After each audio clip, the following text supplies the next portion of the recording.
Welcome to this edition of Rattling the Bars. I'm your host, Master Musa. In African tradition, we have what is known as the griot. The griot is a storyteller. But more importantly, the griot is one that translates our oral history into telling events, activities, and monumental accomplishments of African people. Today, we have a griot. But more importantly, we have a revolutionary griot. We have a woman that has been inspired to take and tell the stories of African people that's under the 13th Amendment, but more importantly, to educate people about the humanity of these people that we call prisoners and to give them a space so their voices can be heard and the volume can be turned up. Lisa Jessie Peterson is an activist and actress, playwright, poet, author, and youth advocate who has worked steadfast with incarcerated populations for more than 2 decades. Her critically acclaimed one-woman show, The Peculiar Patriot, was nominated for a Drama Desk Award, Elliott North, and a recipient of a Lilly Award. The play is also available on Audibles. Lisa performed The Peculiar Patriot in 35 prisons across the country. And a documentary, Angola, Do You Hear Us? Voices from a Plantation, features her historical performance of the play at Louisiana State Penitentiary, also known as Angola. The documentary is streaming on Paramount Plus and Amazon Prime and made a prestigious shortlist for an Academy Award. Welcome to Rattling the Bars, Lisa. Thank you for having me. Okay, so let's start by introducing yourself to our audience and tell them how you got in this particular space. I know you got like a lengthy bio, and we'll get into that later on. But tell our audience a little bit about yourself and how you got in this space. I'm a writer, actress, poet. I like to call myself an artivist because I'm an artist, but I use my art as activism, so the two intersect. And I've always been an artist, but my activism in the carceral spaces dealing with incarcerated populations started in 1998 when I started teaching poetry and creative writing to incarcerated adolescent boys at Rikers Island in 1998, and they were 16, 17, 18 years old. And when I first got the assignment, I had never been to prison or jail. I didn't know the difference between prison and jail. Again, this is in 1998, so mass incarceration was not even a term that people were using at the time. Right. And I went in not for any other reason but to teach poetry as a teaching artist for 3 weeks, and then, you get assigned to another school. So the first school that I was assigned was called Island Academy, and Island Academy happened to be at Rikers Island.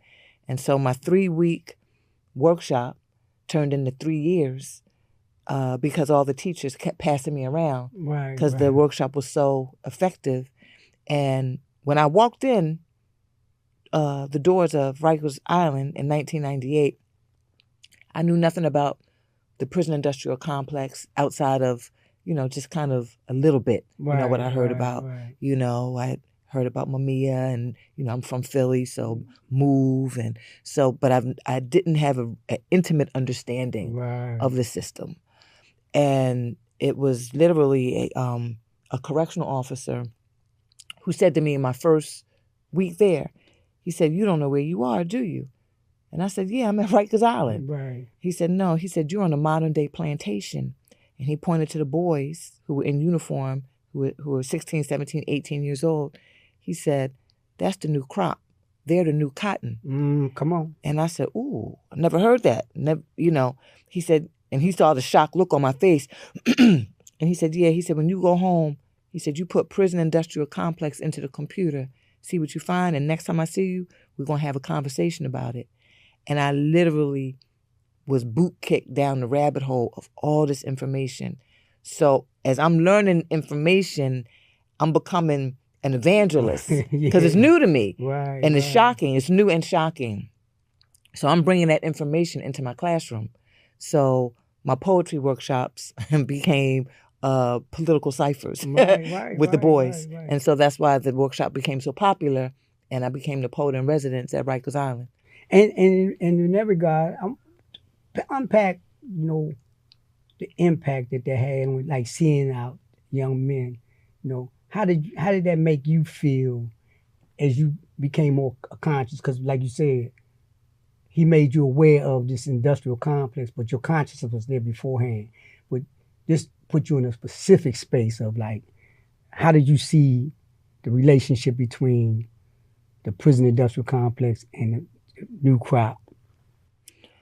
So when I first was at Rikers Island, and I'm looking at the boys, and they're all black and brown, right? Black and brown adolescent boys.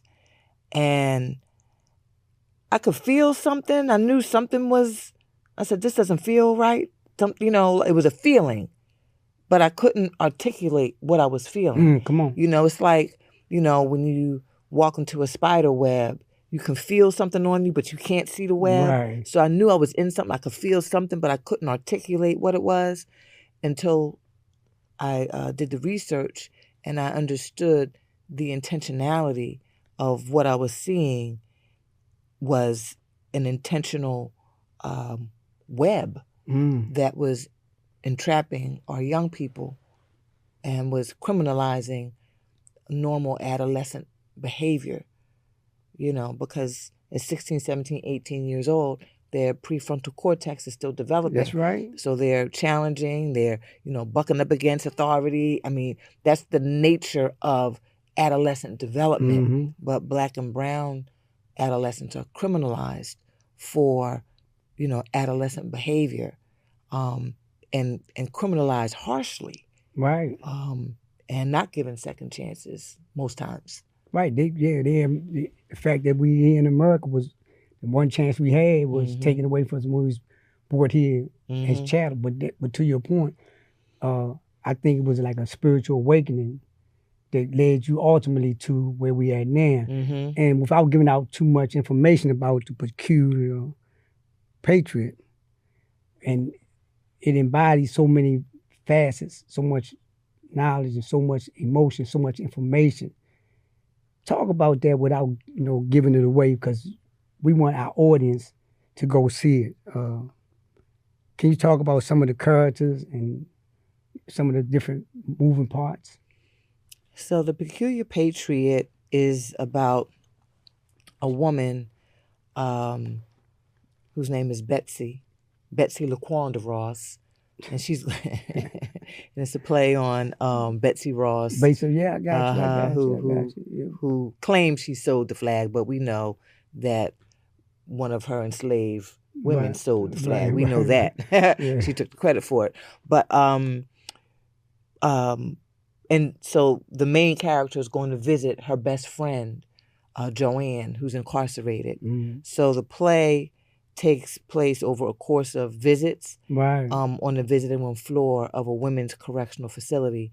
So the audience is eavesdropping in on an intimate homegirl conversation between two friends on the visiting room floor of prison.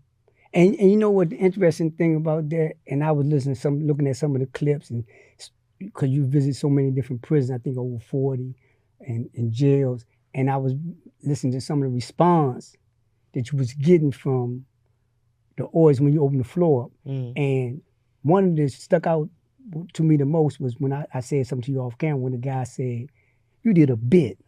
And he said it with so much intentionality, like, you know, almost like, what was your jail number? Where did you do your time at? Right? That's what we do when we locked up. You know, like, you say like, oh, I was locked up. Where was you locked up at?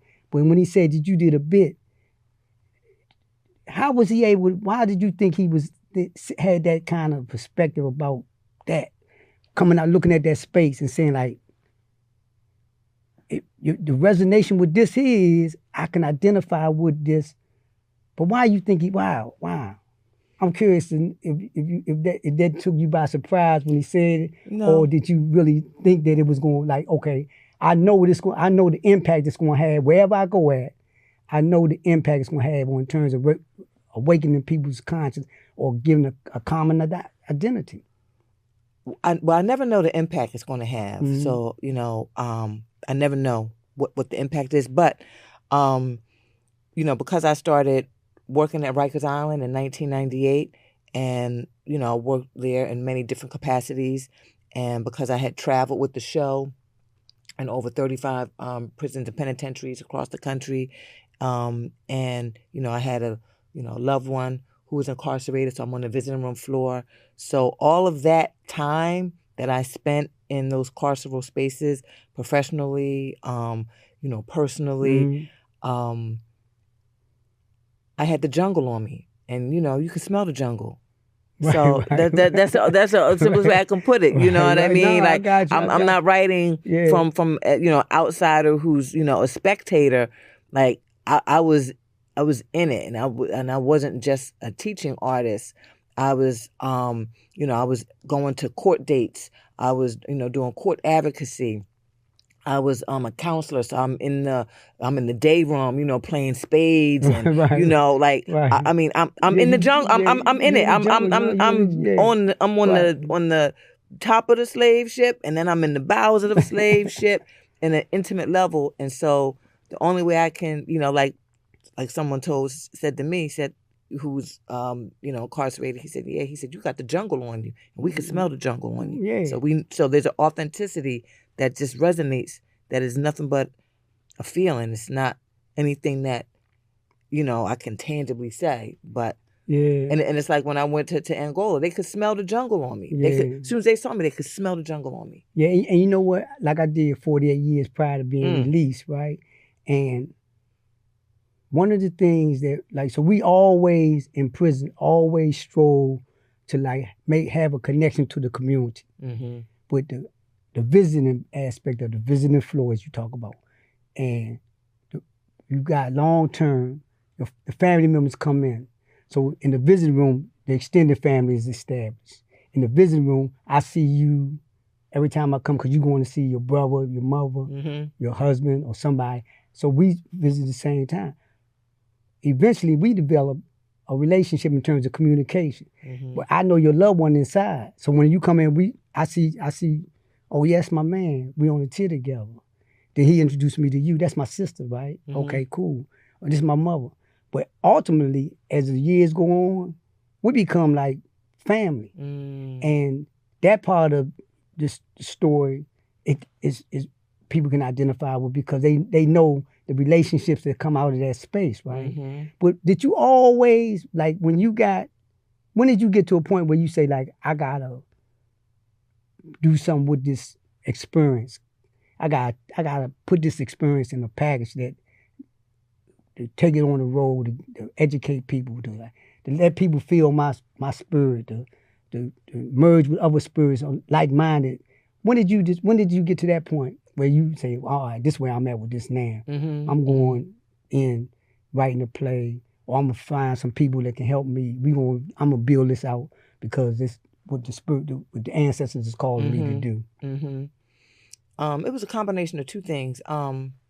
So when I was teaching at Rikers Island, I was in it. And so I didn't go to Rikers Island thinking, this will be a cool story to write about. Right. I went there as a job. It was a gig. I'm thinking I'm just going to be there for 3 weeks. I mean, I'm out and I'm going to another school. Yeah. And I wound up being there for 3 years. And then when I was in Rikers Island, at no point did I say, oh, wow, this would be an interesting story. Right. Because remember now, I'm an evangelist. I'm learning about all this, about the prison industrial complex. Right. So I'm on fire. So I'm there bringing this information that I'm learning, this new information, I'm bringing it directly into the classroom. Right. So as I'm learning, I'm teaching this information to my students. So I'm deep in the trenches of it. And I remember going to the first time I went to go visit my boyfriend at the time, who was upstate. And in New York, they have this area called Columbus Circle. And at Columbus Circle, you have to go there at 12 midnight. Because that's where all the fleet of buses are. That's right. Come on. That take, the family members to the different correctional facilities upstate. And this is my first time. So I get down there and I see all these men, women, children, with bags. It looked like people were going on a casino trip, right? Yeah, that's right. That's right. And it was maybe about 7 or 8 fleet of buses. And they're all going to travel to the upstate correctional facilities to visit their loved ones. And I remember thinking to myself in that moment, I said, this is the greatest love story never told. I said, because it's nothing but love getting on these buses, traveling for 8 hours to sit with their loved one for however many couple hours, and then get back on that same bus.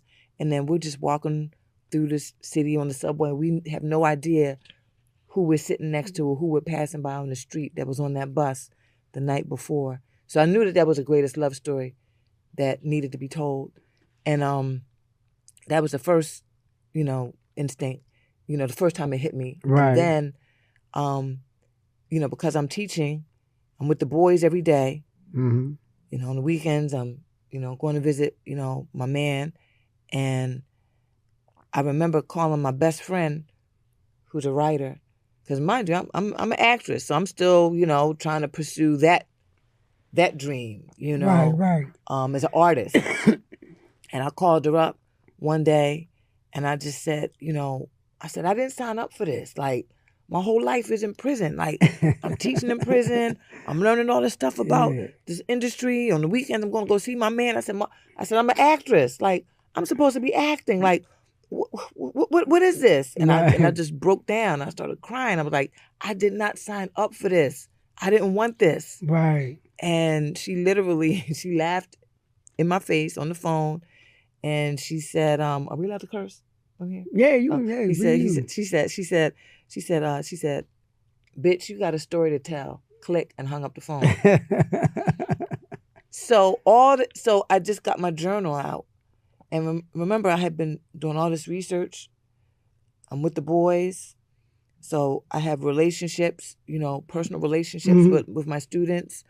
I'm on the bus, so I'm meeting the other women. That's right. And family members. So I have relationships with the familiar faces of, going to the same facility and seeing the women and, how's your man doing? How you doing? How the kids? So there's relationships that are building, with the family members who are trooping to go see their loved one. And then being on the visiting room floor. So I had all this in me, and my cup just runneth over, So it really just took my best friend saying, you got a story to tell, and hanging up on me. And I said, oh. And it just came out of me.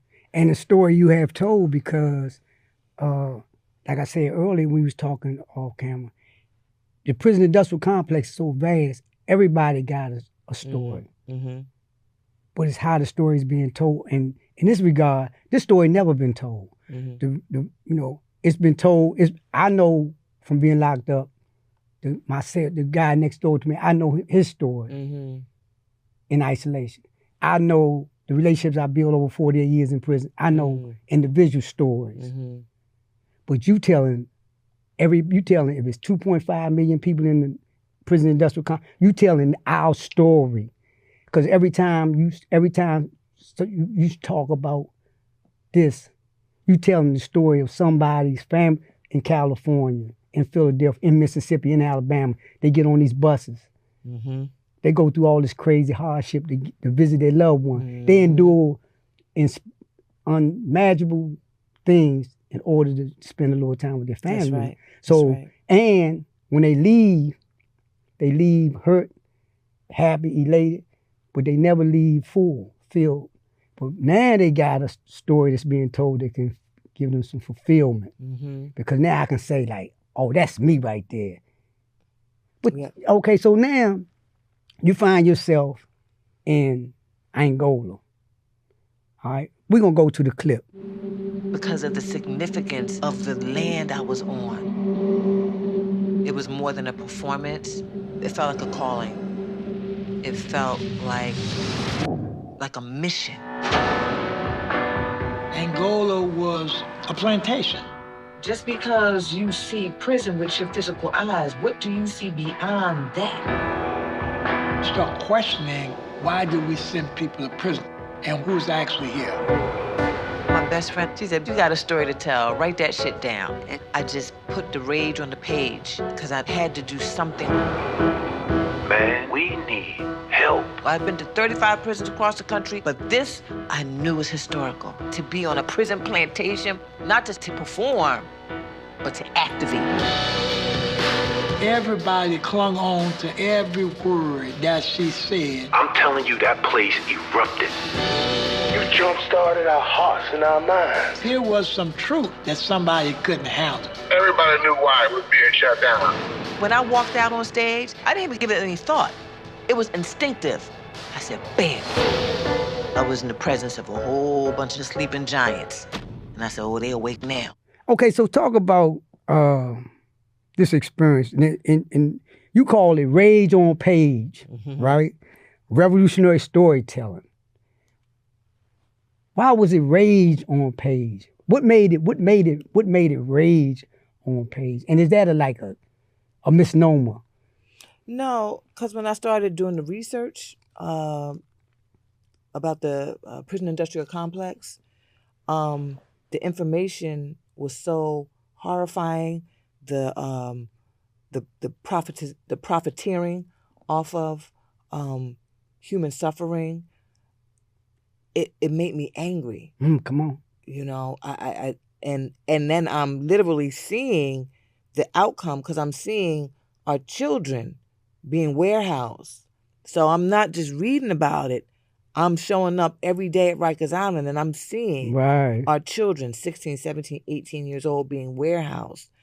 And so not only was the prison industrial complex warehousing, you know, the mothers and fathers, but now I'm seeing it warehousing the children in real time. Come on. So that's where the rage came from. I was incensed that this human rights atrocity was happening in our front yard.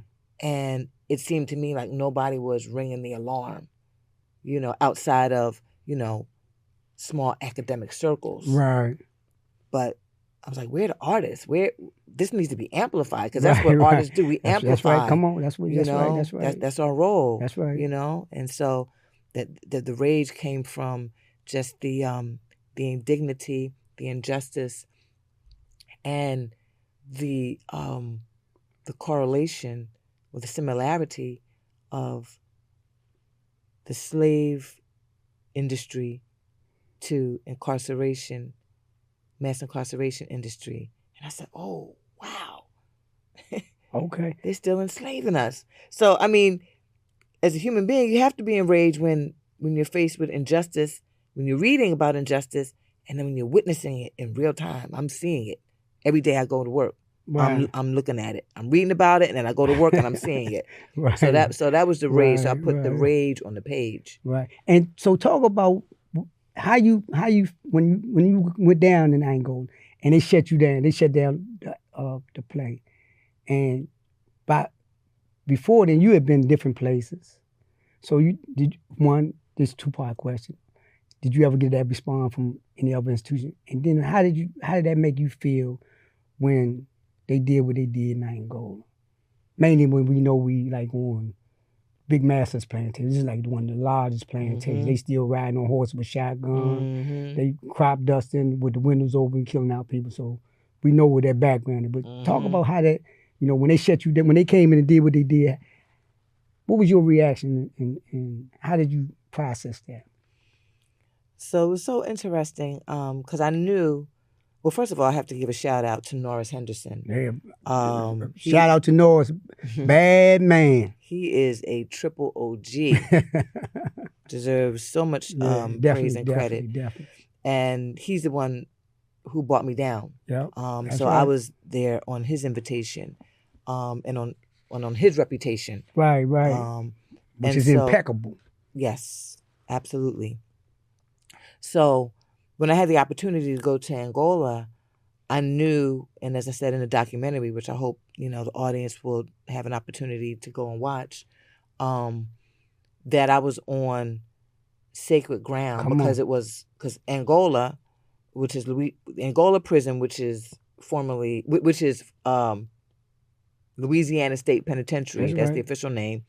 But the reason why it's called Angola is because it used to be a plantation, and the majority of the enslaved Africans were from Angola in Africa. Mm. So they called the plantation Angola because the enslaved people were from Africa. And when it transferred into a prison, they kept the name of the plantation as a nickname for the prison. They called it Angola. So What a that's history lesson. So that's why they call it Come Angola. on. So I knew I was on sacred ground. Right. I knew. And I had did some research prior to me going to Angola, even before I even knew that I was going to have an opportunity. When I first wrote the play in like 2001, 2000, I had read about the Angola 3 and did like 45 years In the whole. in solitary Yeah, confinement. yeah. Just because they were Black Panthers. Mm-hmm. And so I had a little bit of background information about Angola. So to have opportunity to actually go to Angola, I knew was special because of the land that I was on. I knew it was sacred ground. I knew my ancestors had toiled that land, Right. had suffered in that land, Right. had their bones and their flesh was in that land. Come on. So that's what made it special for me. You know, it had a resonance. That's right. But I didn't know what was going to happen. I had no idea they were going to shut me down. I went down there with the intention to have my play filmed while I performed it because we had gotten permission to film it. Right. So, and in terms of once they came in and said shit is over with. Donald Trump was on 60 Minutes the other day, Leslie Stahl, and when he got a question that he didn't particularly key, he said, "Oh, I'm finished. I'm out here." How did that make you feel in terms of like what you leaving behind? Like, cause you like you say I got permission to come down here to film this. I've been doing this everywhere I've been going. So it's not like you don't know what's coming. Ain't like I'm saying get a gun and kill all the police in the prison. I'm doing my piece. What did you feel when they shut you down though? And they said like, yeah, it's over with. And that didn't let you finish. I was really hurt and angry. Because Norris came backstage and he said, you know, we have to shut it down because there's been an emergency. But standing right behind him was a white correctional officer. So I knew that I knew it wasn't Norris, right? Norris is just delivering the message, you know. Right. He was just a messenger. And so I looked at him and I said, oh, and I immediately knew what it was. I said, oh, it's the information. They couldn't handle with the information about the play. And I was really upset because I had planned to talk back. You know, I wanted to talk to the brothers afterwards, you know, have dialogue. Right. You know, I was going to go visit they have a drama group. Yeah. So I was going to go visit the drama group, you know, and just make a day of it, you know, really having dialogue about, you know, art and, you know, just this art, you know, and storytelling. So I was really angry. I was very, very angry. And you know what? And George Jackson got a quote where he talk about the real dragon, and he said, and this what I got out of it when I sort of and I haven't seen the piece yet, but my background in this space and being in the presence of artists, and like I told you, we had this activity where they was beating the drums, and everybody was like, every time you had that boom, but they seen from the beginning that the veil of these guys' eyes is gonna be taken off. They seen from the beginning that, oh, we can't teach them how to read because if we teach them how to read, they're gonna become informed. If they become informed, they're gonna be Nat Turner. They seen the Harriet Tubman spirit being ready to be generated. So yeah, they had to get you out of here. It ain't had nothing to do with nothing other than that because of that environment, and because just like you say, it's sacred ground, it's hollow ground, and because how they experienced the they experienced the same thing we experienced. They experienced from the other side. Yes. It was your ancestors that did this. Absolutely. And you should be in eternal fear all the time. So in when you come to work with like, am I gonna go home tomorrow? Mm-hmm. Not because you got that kind of instinct that something going on in the environment, but you know that at any given moment, this thing could flip. So when somebody come down you like diffusing the powder cake. But talk about, because you talked about the transformative aspect of being an actress. And we know that like Amir Baraka, mm-hmm. we have like Austin Wilson, we have people that wrote plays that later became movies and came in the theater. Mm-hmm. Fences. But talk about, in this regard, the transformative aspect of it from your perspective in terms of being an actress and the transformative aspect of the theater and things of that nature. If I'm clear on my question. When you say transformative aspect, you're talking about me personally, or the transformative aspect that it has on audiences? On audiences. Well, the beauty of theater and the power of theater is that audiences are seen. They can see themselves. And when people can see themselves, it, art touches the heart. And when you can touch the heart, then you can transform and change consciousness. And when you can change consciousness, that can transform and change action. Mm-hmm. So, but art goes to the heart, because you have to touch the heart. So that's the power of theater. And even in film is when you see yourself, there's a power in seeing a reflection of yourself or an aspect of yourself being dramatized that has a healing and inspiring capacity. And related to that, let's talk about the Black culture production and the as a vehicle for Black liberation. In terms of like that, the theater and the transformers, can you make a connection between that and liberation, Black people's liberation, raising people's awareness that they become in a space where they start looking at self-determination. They start looking at taking control over their lives. Because I seen Lisa. I seen a play. Yeah. And like the guy told you, go back and research this. I said, oh, I seen that. I just came on a whim. Somebody said, oh, yeah, let's go down and see that. Mm-hmm. And I go down and see it. Now I leave. I said, I heard her say something about plantation, prison industrial complex. Mm-hmm. Next thing you know, I'm a social activist. I done been moved enough to say I'm looking for places to put my energy. Mm-hmm. I want to be involved, much like yourself. Mm-hmm. Do you see that coming out of this space? Absolutely.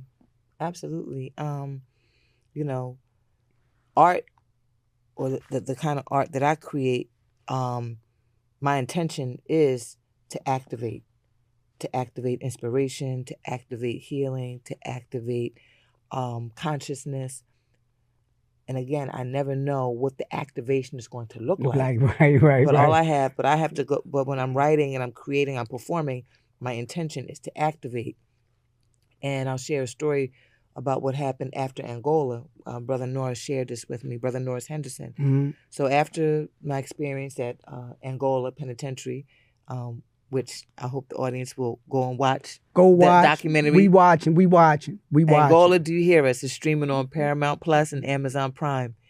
So after that experience, about 2 years later, our short documentary, 26 minutes, comes out. So Norris Henderson, he had a screening of the documentary of Angola for his community at his Voices of the Experience down in Louisiana, because he does outreach work with the community. So maybe about 100 people were in the audience. And so he said, of the people who are sitting in the audience watching the documentary, he said, how many of you all were in the chapel the day she performed? about 7 men raised their hen. Yeah. They're home. So the men who were home started giving testimony. And this is what blew my mind. Talk about activation. One man said, he said, after you left, because it created an uproar throughout, not just in the chapel, but throughout the entire plantation, because they were live streaming it. So the men who were not in the chapel, they were watching it on the TV in the housing area, right? You're a bad man, Norris. Phew, listen. So the whole plantation was activated. So he said the lines for the phones was the longest we ever seen them, right? I said, ooh. And he said, prior to that day, he said maybe 1 or 2 men would be released a year. That's it.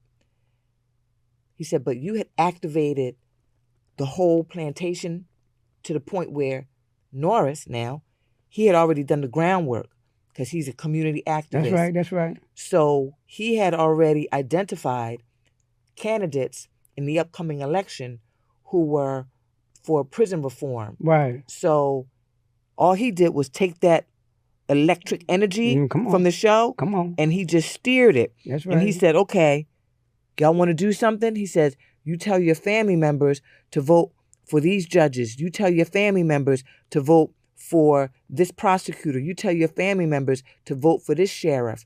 And so as a result, through their family members, now the men couldn't vote, but their family members could. They elected 2 black female judges. They unseated an incumbent sheriff. That's right. And they elected a progressive prosecutor. So cases that were ignored and were just languishing, you go to appeal, they can ignore the appeal, right? That's right. The 2 black female judges who were in the audience at the screening, they said, well, at least let's give these appeals redress. Let's at least look at them. Let's look they at may them. not have merit, but at least they deserve to be to get a second chance. To at least be seen. Right? Get a second chance. Exactly. 300 men came home. So my director, the director of the film, and I, we looked at each other. We said, wait a minute. This is not because of us. They said, oh yeah, it was a combination.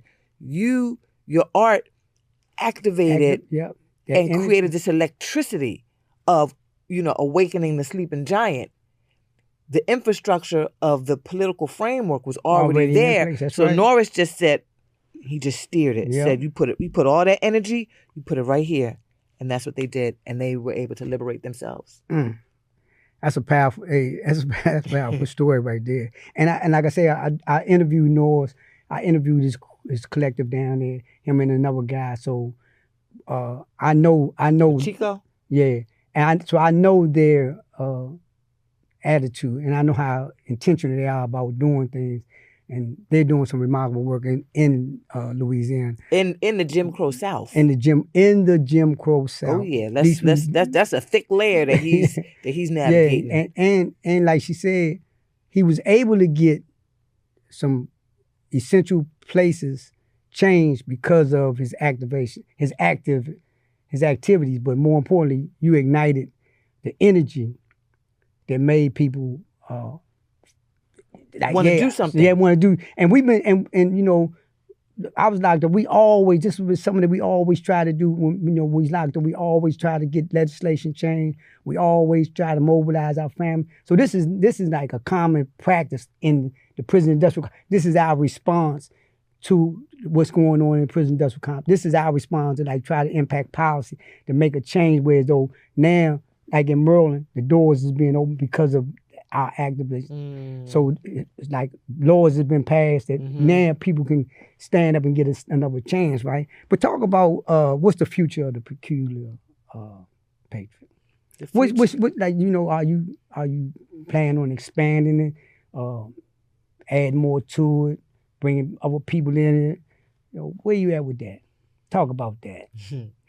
So the future of the Peculiar Patriot, because I started the prison tour in 2003, right? And my first tour was at Rikers Island, and I toured it in 35 prisons and penitentiaries across the country.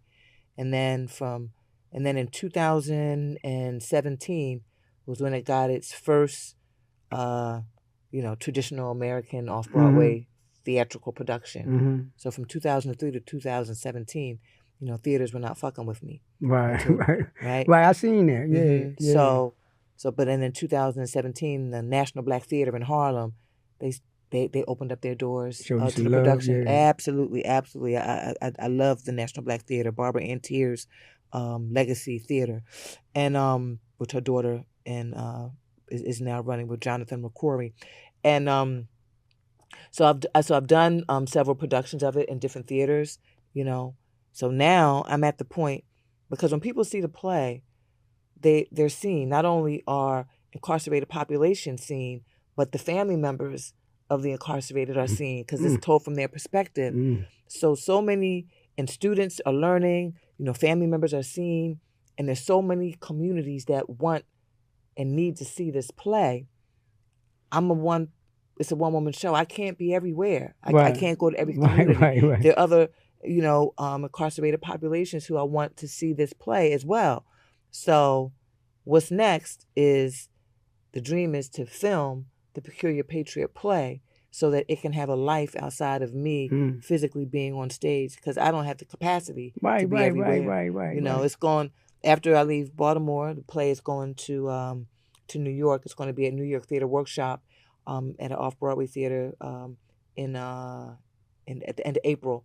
It'll be there for 6 weeks. So the goal, the dream, the vision is to film the play so that it can be, a network special that people can watch. That's right. And it can then it can go to all the communities, and I don't have to be there in person to perform it, because I cannot do that. Now, and you know what? In that regard, right, that's exactly what needs to be done, because the conversations that come out of it is like, it kind of reminds me, as you talked about it, when Jesse Jackson ran for president, right? He didn't win, but what happened was he went all across the country and everybody registered voters. And in the black community in particular, Maxine Waters got elected to a position because after he left, they were sitting back saying like, well, we got all these elected registers. What's the next thing to do? The next thing to do is to start taking over these offices, these places, they on all levels. So this is the same conversation that's gonna come out of this. Like, okay, we look at this, our money's going into building these bohemians, places we call prisons. The taxpayers' money is being misused and misrepresented. You got people that's hungry, so now you have a conversation about what this is, and then the family members say like, you know what, I can change this and get my family member out. And that's the other part of it too, that if this play activated the incarcerated population, and then the men activated their family members, and there are a lot of community activists who are doing the same work that Norris is doing all over the country. So art has the ability to activate and to get the attention. Like you were talking about you and your comrades, when you were down, it might have been like a small community circle of y'all, but you see a play and you have more of the general population kind of awakening to maybe things that you had already been saying, but then you have an artist come in to reiterate what you were saying and go, oh wow, what you were saying is right. So it's just kind of that affirmation of the groundwork. And so the power of having this play filmed, is that I want to show that art and activism is a blueprint for liberation. Oh, come on. And to show what, Norris, he already had the groundwork laid down, right? He already had the candidates, targeted, right, of who to vote for, and then how an incarcerated population can become a powerful voting bloc through their family. Yeah. And in D.C., speaking of that, in D.C., we got the right to vote, returning citizens. No matter where you at, you can vote if you're a D.C. resident. No matter where you at in the country, you can vote. So we in the process of trying to do something with that. But is there anything you want to talk about before we close out? Anything you want to say? I really appreciate this. I was sitting back thinking that, like, when we was talking about the youth in Rikers Island, I was saying, like, how would I describe that? Would that be maternal? right? Would it be a maternal? Then I said, nah, that ain't maternal. That's the matriarch. That's what that is. You know, it shows itself in maternal ways, but it's really the matriarchal aspect of what goes on with our women. And no matter what, they tell you, say like when a woman present is present, I'm talking about being present and understand where she at in terms of who she is, everybody falls in line. Oh, they were my sons. Everybody falls in line. Because I know this is what I know. And you said it. You said this is a love story, but you represent the love. So it don't make no difference how we look at it. When we see you in this role, we see love. And my comrade, she just got a doctor's degree, and she did a part called Black Love. And when she explained it, and she was representing her thesis, representing her doctoral, she was like, when she started explaining Black Love, they was like, everybody was in awe because she was saying like, this is exceptional. So when you, as a Black woman, you express an exceptional, but I digress. Is there anything you want to say before we close? No, I'm just grateful for this conversation, and I hope that the audience will watch the documentary, and if there's anybody out there that can support filming The Peculiar Patriot and making the dream a reality, holla at me. Holla at your girl. We want to thank you, Lisa, for coming in and engaging us in this conversation and ushering in our ancestors. We love our ancestors. Absolutely. And we know that our ancestors are proud of us for representing the spirit that they generated throughout this country. That's right. Liz is the epitome of that in terms of like identifying the spirituality of our ancestors and putting it out there in a manner that anybody can relate to that got a brain.